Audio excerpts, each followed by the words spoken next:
Hi everybody, I'm here to talk to you about why is English weird? Tough, thorough thoughts. My name is Dr. David Sweeten here. I am a assistant professor of early British literature at Eastern New Mexico University.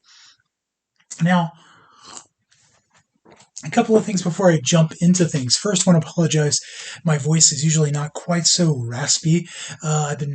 So I apologize for not quite being up to my normal stuff here in that sense, and I'll have to take a good often sips of tea here. But what I'm here to do today is to talk about why is English weird, and it's part of the Enemy Reads program, and I'm really happy to be part of this. So I want to talk to you about who I am and what I do, which will segue very neatly into what I'm doing today. So, I'm a professor of early British literature. My studies in particular focus on medieval literature. I'm a later medievalist. I'm really interested in stuff from like around 1300 to 1500. That's really my bread and butter. I look at romances a lot. I look at the Canterbury Tales and other kinds of really interesting things. What I'm doing with those things, though, is I looked at these texts and I said, you know what? There's something weird going on. All these places where I was seeing that descriptions of love and romance and relationships between were being relegated and discussed in the language of economics, like the exchange or straight up markets, and it seemed really weird to me. And I see it over and over again, and it ultimately led to me to study the language a little bit, right? What's going on with the language here, and that ultimately is what all academic inquiry is. So when we're looking at academic inquiry, we really want to, what we ultimately want, the end game here, we want to know, why is that a thing? Most academic inquiry across fields starts with somebody noticing something, saying, that's strange, right? And we're not the only one seeing this, right? And then saying, well, why is that a thing? But here's the problem. Before you can know why it's a thing, you got to know how it's a thing, right? You have to discover, well, how is this working? How is it fitting together? What are the patterns? What can I see? How can I parse and devise this, right? But here's the problem. Before you can even do that, you have to understand, what is that thing, right? So let's apply this to what we're doing today. So the what here, right? Well, the what is English does some weird things. You don't believe me? Well, let's point out a few, right? Here's one. Why are tough, thorough, thought, bow, trough, and through all pronounced differently? We have the same significant unit of sound there, O-U-G-H, right? Yet they're all pronounced slightly differently. Trough and tough are close. There's a slight vowel difference, right? I'll give you another one. Why does tick-tock sound fine? Oh, excuse my typo there. But talk-tick does not, right? Talk-tick is weird. Talk-tick bothers me at night, right? But why? Another one here. Why can you have the great green dragon, but not a green great dragon? By the way, that specific example plagued J.R.R. Tolkien, the writer of The Hobbit and Lord of the Rings, so much he actually wrote this in his first story. At least this is the way the story goes, right? When he was 7 years old, he wrote a story about the green great dragon. And his mother corrected him and says, no, there can never be a green great dragon. It has to be a great green dragon. And he was so miffed about this that he never finished the story, right? Luckily, he was 7. He got better. He got recovered, But that is a weird thing, right? And, really, this is a larger question, but it is odd. Why is grammar and spelling in English inconsistent? So this may not seem so inconsistent when you are a native speaker and you kind of grow up knowing it, right? You kind of learn it, you parse it that way. But it really becomes clear how inconsistent it is, even if you don't understand it on the outset, the moment you have to try to explain to somebody why a grammar rule is the way it is. My personal example, one of my first educational experiences, I was a sophomore in college and I got a job as a writing tutor. My writing was all right. And the way that writing center worked is they kind of tossed you in and said, go start tutoring. So I had to work with a student whose first language was Japanese. And he had trouble with articles, a versus the. And I was trying to say, oh, well, here you need the, not a. Or here you need a, and you have nothing. And he just looked up at me and said, why? And I just took a moment and I was like, because you do, that's why. Yeah, it's weird, right? English grammar can be really inconsistent, spelling more so. That's strange. So with that in mind, let's move to our next stage here for academic inquiry. And before we go any further, please keep in mind what I'm doing here is brief, an overview, and heavily cribbed here. Please, if you have more questions, I'd be happy to answer them. But we are kind of glossing, making big strides here. So, our how. Before we can go to the why, we've got our what. English does weird things. So how? How did it do weird things? Well, okay. The how is languages develop and change over time. That's clear. That's consistent. Some languages die out, some become new, etc. But English in particular, well, English has got some weird and distinct interjections. There are a few points in history where we can actually look at that and say, hey, that dramatically changed how English works, right? So let's look at it. Let's kind of look at that. Now, before we jump too much further here, we have just a little bit of linguistic terminology, dipping our toes in, not getting in very much depth here. But a morpheme is a good first one, right? A morpheme is the term for the smallest grammatical unit in a language, right? So, for example, the word immediately has these 3 points. You've got immediately, right? We got a prefix, which suggests certain kinds of meaning when we attach to this word. We have mediate, which has its own meaning, and ly, which changes the form of this word. Now, I'm going to note, for frustration for later, this word is of neither German or French origins, and yet it still applies. It's still an issue here in English. We'll get there later. All right. So we also have morphology. This is the forms of words, or how languages create meanings and relationships between these words, right? We have phonology, which is the general study of sounds in languages. These sounds are important. We'll be talking about some of that here today. And we have voice and unvoiced. This is the quality of sounds. So it's the quality of vocal cord vibration. And the good example is saying the word fan versus van. If you look, your lips and your teeth, your mouth makes the same mechanical motion. The only thing that's different is there's vibration that goes here that changes this, right? Fan versus van, thin versus then, right? Again, they're doing the same things, but voice versus unvoiced. Now, if we're going to really talk about the development of language and how things got started here, right? We got to talk about Proto-Indo-European, which is a mouthful. So, Proto-Indo-European is believed to originate from around 3500 BCE. It's a linguistic reconstruction of common ancestor languages. So, basically, historical linguistics started looking around at all these languages and said, all of these languages share a lot in common. They share similar sounds, or they share words, or they share a lot of words that are like just barely a sound off, and not even a sound off, but like just barely a step in your mouth off, right? Like almost a sound off. And so that's a little weird, right? So, historical linguistics kind of put this together and developed this idea of Proto-Indo-European. Basically, it's an origin language that's spread. Here's kind of a visual demonstration of that, right? That we have this language originating in this region in here, right? And then spreading out. Note, these languages, and we'll see on a language tree in a second, right? These same language trees share with a lot of languages in Europe, as it is in Asian nations in the Middle East, right? And that's kind of weird, right? So, how do we put this in action? How do you know, right? Well, here's a really good, very simple, straightforward demonstration. Just 5 words to kind of show you the similarity. So I'll do the English and then walk through the other ones. So English, the word for one, right? This one's strange. One in English. Latin, unus. Greek, oin. Welsh, un. Icelandic, ein, and Dutch, een. Please don't butcher me for my Icelandic pronunciation right here. Now, those are all pretty close. The vowels are slightly different on some of them, but they're really close, right? Okay, maybe there's some other explanation of that. Let's go to another one. Two, right? Well, here, look for the right half here. We got English two, Icelandic tvir, and Dutch twee. Man, those are all really, really close, right? Now, it's a little weird on the left side with dal, duo, and duo. But notice, D and T's are very close. Make a duh sound. Duh, duh. Notice where your tongue is when you make a duh sound. Duh, duh. Now make a T sound. Tuh, tuh. Your tongue just slips a little bit more forward. It barely touches your teeth here. That's the only difference. That's really close. Notice the last two are probably the best examples here, though. Father, right? In Icelandic is fadir. In Dutch, vader. Notice again, F and V, very close. The only difference is F unvoiced, V voiced, right? Now it's a little strange on the left side. The Welsh is tad, the Greek is pater, and the Latin is also pater. But That's still really close. Mother is even more close. English is mother.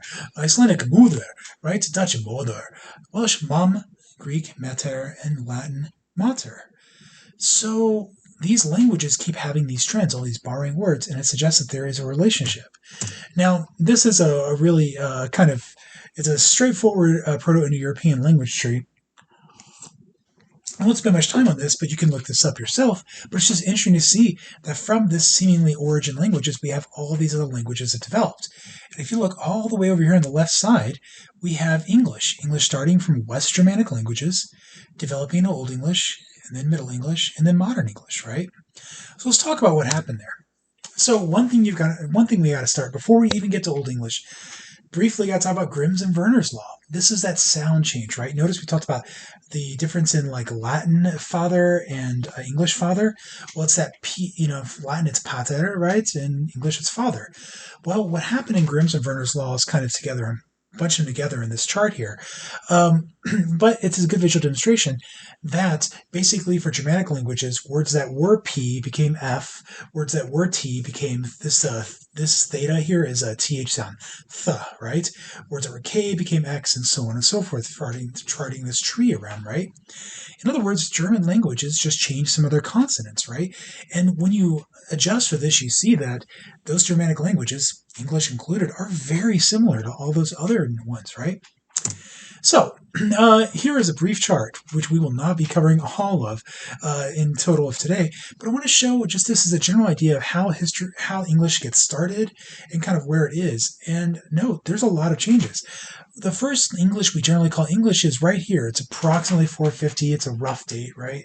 With Anglo Saxon or Old English. But no, predominant languages being spoken in England are Latin and Celtic before that. Latin because the Roman Empire had, of course, conquered in 55 CE, right? And Celtic before that, right? With these kind of local Picts and Celts. Now, of course, when the Anglo-Saxons came in, they pushed those groups out, so they pushed their language to the forefront. But those languages in the past still had influence and changed things, right? All right, so let's dig into the Anglo-Saxons. So until the mid-400s, England was really ruled by these Romano-Britons and other Celtic groups, right? The Romano-Britons kind of had that kind of central England. They built Hadrian's Wall to kind of keep the Celts out. It's conflict. There's a lot going on there back and forth, right? But of course, for whatever reason, and it's a long debate, the Roman Empire declines a little after 400, right? And so we have those Romano-Brits who are kind of a colony of Rome, right, in England. Well, they're suddenly don't have the kind of military force and economic support that they had. So they're looking for help against these Picts and other local Celtic aggression. So the answer here is, well, they call for help. They call these Germanic groups to come help them, specifically the Angles, Jutes, Saxons, and Frisians, right? Now, these Anglo-Saxons, as they're now generally, Anglo-Saxons is the term for the two most predominant groups, right? But these four kind of Germanic groups that come in, they help, and then decide they like the place. So they stay and they keep it. And we have the beginning of Anglo-Saxon England. One thing to note, every time some new group conquers into England, mainland England, they push the other native groups north into Scotland and west into Wales, and sometimes over into Ireland, right? Which has its own distinct kind of linguistic changes and effects long-term that we will not be going into today. So here's just I show you kind of where they came from, right? These are the Jutes, the Angles, the Saxons, and the Frisians. They kind of came over here once again. They come into the central body of England, and they push the native populations out, right?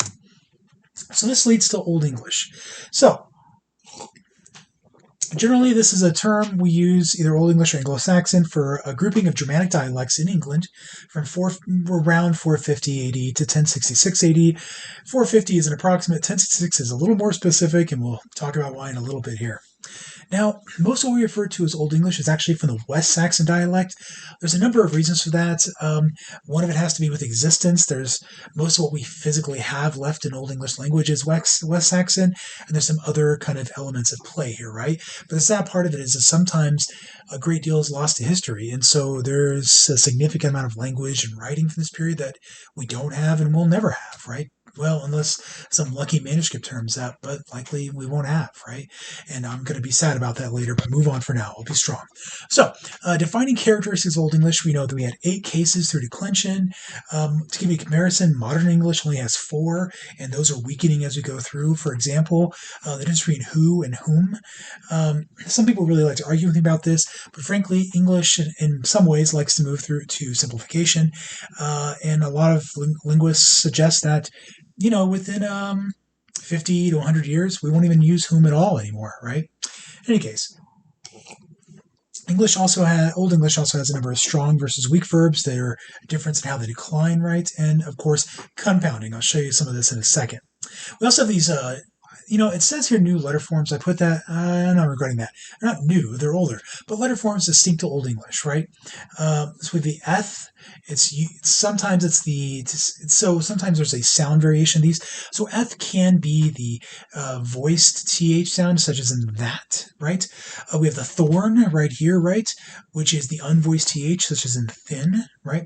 With the ash, which is like an ae kind of squished together. It's a similar kind of a as you have in modern that. We have the yog, which this isn't a great demonstration of it, but it's hard to kind of get a good yog in here. But it's yes or through, right? That kind of sound. Or yeah, yes, right? That kind of palatal velar sound. And of course, when, which is kind of the whe sound. Why, right? Okay, cool. All right, so here's a look at one of our extant examples of Old English. This here is from the Norwell Codex. This is the first page, well, half of the first page of Beowulf, a unique poem that only exists in this one manuscript in one library. To give you an idea of how delicate these things can be, this is in the Cotton Library, right? Cotton was a British aristocrat who collected a lot of manuscripts, and he collected a lot of manuscripts, and after a while he donated these all to the English government. Well, they stayed there for a while. They were studied. That's good. Unfortunately, the library set on fire, and we lost an unknown number of these manuscripts forever. We'll never have them again. Some manuscripts like this one right here, the Norwell Codex, survived because they happened to be near the window, and the library people there were able to chuck them out the window so they could survive. You'll notice these kind of fraying around the edges. Some of that's to wear, but some of it for this manuscript is actually damage from the fire, right? So it's kind of amazing we even have this in the first place. All right.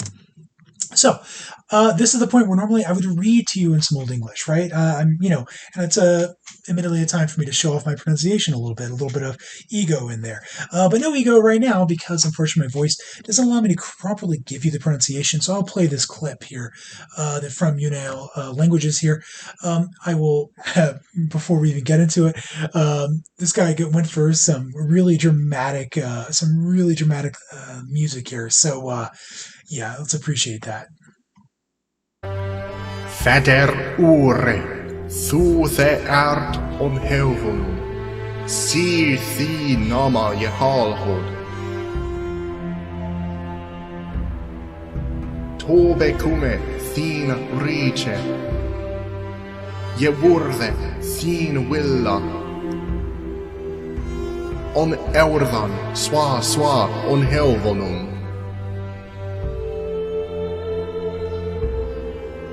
Urne je deg han likan hlaf sele us to deg. Unforgiv us ure gyltos, swa we forgivath urum gyltendum. And ne je lad thu us on kostninge, ak alysus of uvele. Soth liche. All right, dude. So, yeah, all right. Now, this may have sounded familiar to some of you. And I use this as an example because many of my students are going to be familiar with it, right? This is a Lord's Prayer in Old English. Now, some of it, at first it seems weird, but some of it you can kind of pick up. Father, okay, Father. Cool. Heavenum, all right, heaven. Got it. Good. But some words are weird, like Yedai Juan Likan, right? This is one of those compound words I talked about. This is a construction of combining other words to create new meaning, right? Daily here, daily loaf for bread, right? So So here we can see like how this sounds. This is where our language really got started, right? And yet we're so different than this today. We have a lot of morphological endings here that we just in cases that we just dropped. English kind of decided we didn't want to deal with that noise anymore. We have some words and phrases that we don't use anymore, right? We don't really use compound words as much. Modern German still does, but these other ones don't quite as much, right? The That said, I just got to say, Old English has some amazing compound words. Some of my favorites is the whale road, right? The whale road being a term for the seas, right? Because it's the roads the whales go on, right? But my personal favorite is the whale woofus, right?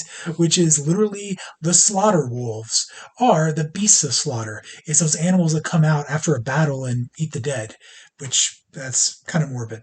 Let's keep going. All right.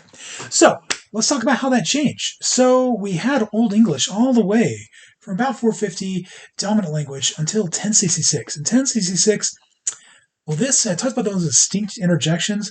This is the big one. So 1066 has an eventful year for England. First in January, we have Edward the Confessor die. That's kings die all the time. That's not significant in of itself. What is significant is the latter part here, which is he left an unclear line of succession. In other words, Edward the Confessor didn't have any kids. He was a very pious guy. He believed, the word goes that he believed in a virginal kind of marriage. He was married, yet he had no children because he decided that sex was sinful. That's complicated because, after all, for kind of long-term stability in your nation, one of the first jobs of a monarch is to have a baby, right? To have someone for the crown to pass on to. This creates a bit of a lack of unclarity, of uncertainty. So he succeeded immediately by Harold Godwinson. That's his brother-in-law. But Harold Godwinson didn't exactly have the best claim as Edward's brother-in-law. And sure enough, somebody shows up to challenge him. Harold Hardrada, another Harold, different spelling note, a Norwegian king, he shows up and he invades in northern England. And, basically the idea up here being is this Harold Godwinson didn't really have a good claim, so Hardrada felt like he could take it. Godwinson gathers forces, marches his army to the north of England, and defeats Harold on September 25th, right? Big, success. Yay. Except, fights this huge battle, wins, but 3 days later, William the Conqueror lands in southern England on September 28th. And Harold's army has no choice but to march straight on to confront William. But that's the problem. His army had already faced this large battle. There are a lot of other factors at play here. Long story short, William defeats Harold Godwinson on October 14th at the Battle of Hastings here in 1066. Now, this, of course, leads to William being crowned King of England on December 25th.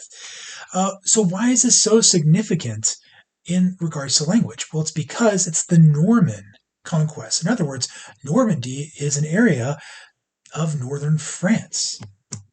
So we have the Norman conquest here, where William's Norman court, it's a French, highly French court, technically Anglo-Norman, but functionally French here, right? And they completely changed the social, political, and linguistic conditions of England. We could go into the depth to talk about how the kind of ranks of nobility even changed, right? But a few things, we'll stick to linguistics here, right? So one thing it became about was that England becomes, under this Norman aristocracy, a trilingual nation. So in court, Anglo-Norman French was the language, right? It's what the nobles speak. It's what those people who were in charge spoke. In courts, right, or excuse me, in law, not court here being, of course, the kind of king and his noble retinues right here. The Latin is the language of law, right? And then finally, Old English is the language of the common folk. Now, those seem like really stratified groups. You could see why someone might be really have a foot in with Anglo-Norman French and with Latin. Cool, those groups kind of, speak to one another, right? But we have Anglo-Norman nobles as children being raised by nannies who are speaking Old English, right? We have those who are working the fields, they're all speaking this language. And over time, that trilingual development became one language, right? Became Middle English. Now, here's an example of one of my favorite pieces of Middle English. This is the Wife of Bath's Tale from the Canterbury Tales by Geoffrey Chaucer, because after all, if I'm going to show something from the Canterbury Tales, I should show the best bit, which is the Wife of Bath.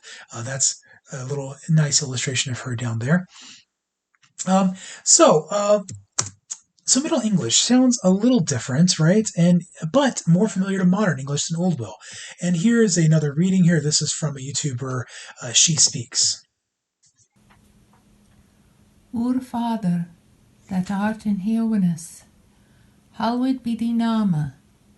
Thy kingdom come to. Be thy will done, as in the earth, as in heaven.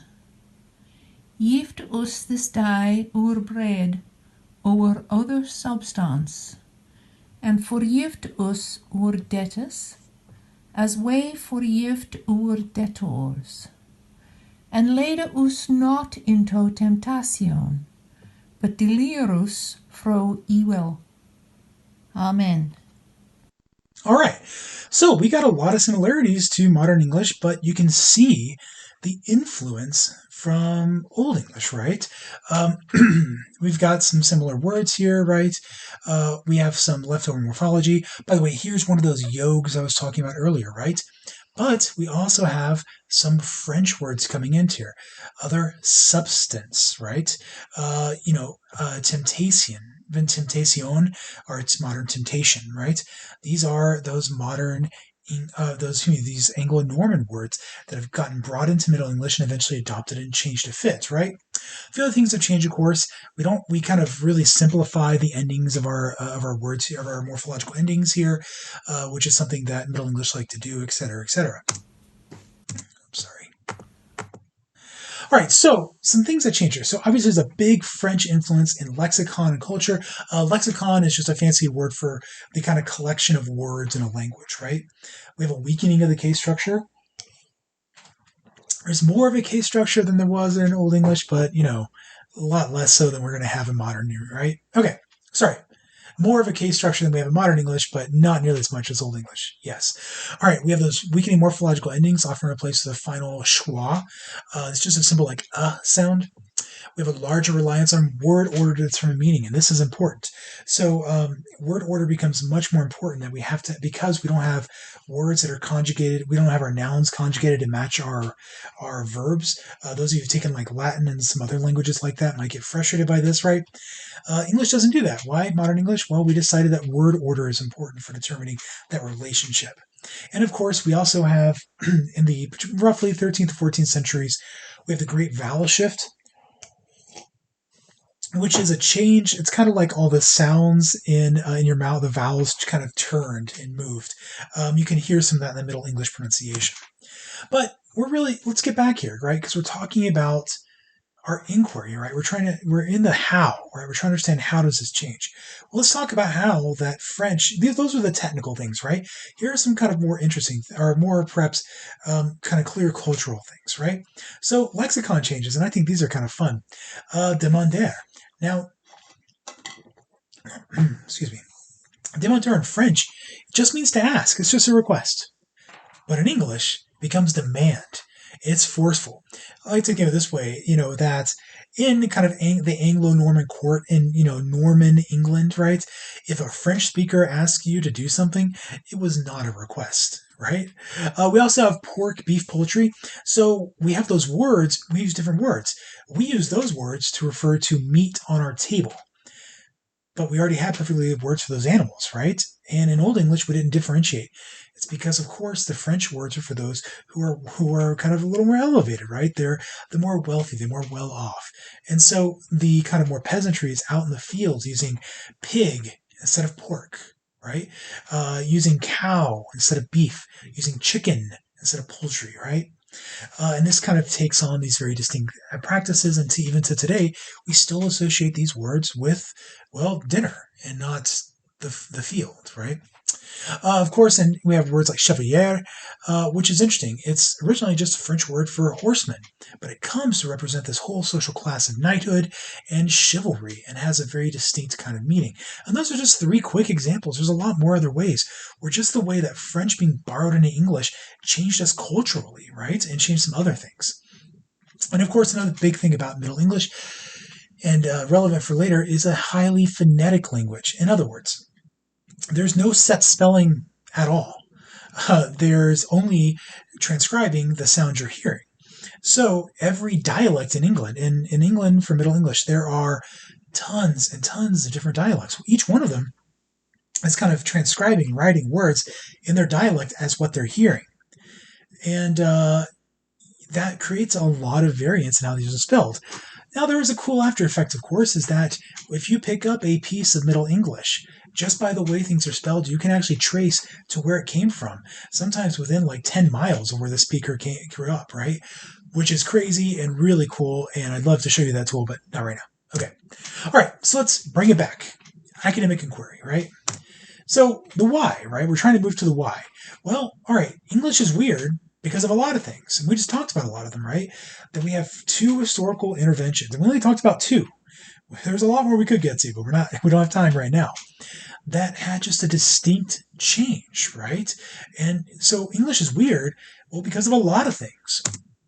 So we have to specify, right? Because that's too broad. So let's go back to one of the things I brought up early on and kind of talk about how some of the things we've talked about just up till now can lead us to that. So, why so many pronunciations of the OUGH, right? You want to be off, right? Well, there's a few reasons. One is an attempt to replicate sounds from words of Old English origins. There's generally about 6 different pronunciations of this spelling, which are those 6 I gave you at the beginning. A few of them are to represent either long or short vowels in Old English, right? And that's where they kind of come from. There's also an attempt, though, to represent those sounds from Middle English origin, and this is further complicated by that great vowel shift where our vowels changed. Note, we still have speakers in various parts of England that are keeping to the older kind of style of pronouncing these sounds, and some later, right? And that complicates things, especially when they start speaking and writing, and that just makes things way more complicated. But if this wasn't weird enough, there's one more reason why, which is there's something, a linguistic kind of term called analogy, right? So in other words, we have a lot of these words that became spelled in this OUGH because they become associated with other words that are spelled with an OUGH. I'll give you an example. Cough is spelled C-O-U-G-H. Off kind of sound there, right? Well, the original spelling for hiccup, which we commonly spell today, H-I-C-C-U-P, was originally spelled H-I-C-C-O-U-G-H. Why? Well, it's because it was associated with cough. It's a hic cough, right? And this is part of that association.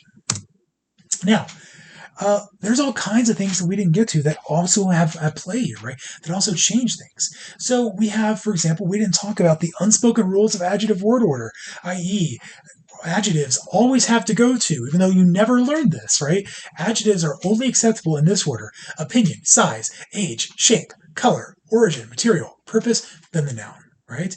So, and this is, I love Mark Lieberman's example here, so I'll just give you his. You can perfectly well have a lovely little old rectangular green French silver whittling knife. But if you switch any of those up, people are going to look at you like you're a crazy person, right? You can have, for example, the big bad wolf, but not red little hood. That just sounds weird. It's going to bother me at night, just hearing that. Other things we didn't get to. Well, another thing that really changed English, and part of why it's weird, well, we had the 100 Years' War, right? This is a war over a little more than 100 years, kind of misnamed, between France and England, right? And it's complicated by a lot of things, but one of its effects was it led to kind of English chauvinism. Before this, in Norman England, right, well, you know, a lot of the aristocrats in England were related to those in France. They shared a culture. But the 100 Years' War pushed against this. And then suddenly we have people pushing for English's sake, right? And that's different. It also changed our language, what we do with it. We also have in the Renaissance and various grammarians later, the effect of classical languages coming into English, right? Mainly Latin and Greek, but other ones, right? This leads to grammatical rules that we still have that technically, functionally don't actually make sense. For example, split infinitives. You're told that you're not supposed to say to boldly go. You're supposed to say to go boldly because you're not supposed to split anything between to go. They're supposed to not have any modifiers inside that infinitive. But why? I can do that. You understand what I mean. We all understand it. So why? Well, it's because people in the Renaissance and grammarians in the 19th century really like Latin and Greek. And you know something you can do in Latin and Greek? You can't split the infinitive. And they said, that's a great rule. English should have that rule. And suddenly it did, right? We also have another kind of bigger issue, right? Which is how modern English simultaneously pushes for simplification in some areas while rejecting it in other words. I told you earlier about who versus whom, right? Whom is going away. Right? Eventually, it's just going to drop entirely. And so there's other areas we really love simplification in our language.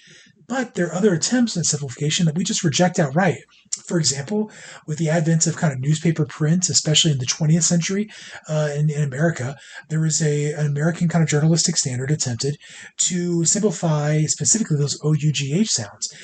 For example, through, as in to go through something, was spelled THRU. We still see this in some places, specifically on signs for like drive-through windows and stuff, and it's used there for many of the same reasons that the journalistic tendencies tried to in the 20th century, which is simplification, shorter space, right? But at wide, as far as large in our language, we've rejected that. We don't like it. Our spellings are set. We're not changing it now. It's too late. Too late. And that's another aspect of this, right? In other words, language is kind of weird, and the English language is especially weird, right? One thing the English language does here is that we are rigid in some ways and yet so flexible in others, right? We are so willing to bring in and adopt things. One of the biggest things that English does that always weirds me out is we will straight up steal grammar. We'll change the way our grammar works for borrowing from other languages, but for some simple things, we refuse to change it, right? And that's a big part of why English is weird. Now, I only got to one specific why, right? And that's part of the nature of academic inquiry. Because as soon as you uncover one thing, well, you find another thing and another thing, or five other things, right? And you realize that there's always more to do. There's always more to sift through. There's always more to dig into. Now, language is interesting. There's a lot of tools we can look into it. And this is what I do, right? I'm really engaged, like I said, in economic language. Why we keep using these kind of terms as metaphor, right? The way we do. And that's only a part of what I do. Academic inquiry is a large thing, and I encourage you to kind of pursue it as you will. If you have any other questions about what I've said or what I've spoken to, feel free to ask. I know I tend to speak a little fast, and I'm obviously high with the raspy right now, so high with raspy voice, I mean. So please feel free to, ask, clarify. I'm perfectly happy to answer more questions. If you want to learn more about this stuff, I'll happily send you some more resources.